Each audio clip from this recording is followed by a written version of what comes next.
ஒரே ஒரு விஷயம் சொல்றேன், உட்கார்ந்துருக்கீங்க 3 மணி நேரம் 4 மணி நேரம், அது எல்லாமே உண்மை. ஆனா கேட்கிற நமக்கு வந்து அவ்வளவு கஷ்டமா இருக்கிறப்ப ரெஸ்பான்ஸே இல்ல, பாதி பேர் ரெஸ்பாண்ட் பண்றாங்க, பாதி பேர் போட்டோ எடுக்கிறாங்க, பாதி பேர் வந்து கவனிக்கல, பாதி பேர் எந்திரிச்சு போறாங்க, பாதி பேர் டீ குடிக்கிறாங்க, பாதி பேர் அவங்க ஃபேமிலியோட பேசிட்டு இருக்காங்க. ஒரே ஒரு விஷயம் சொல்லவா, இத்தனைக்கு நடுவிலும் ஒரு மனிதன் தம் வேலையை தான் பார்க்கறானா அவன் மட்டும்தான் வாழ்க்கையில சாதனையாளனாகவே மாற முடியும், வேற யாரும் மாற முடியாது. Simple logic.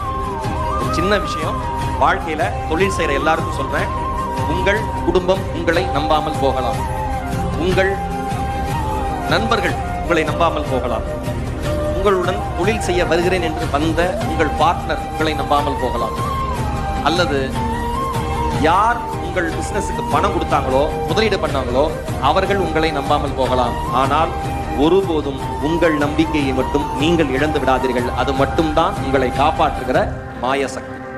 உங்களை நீங்க நம்புங்க.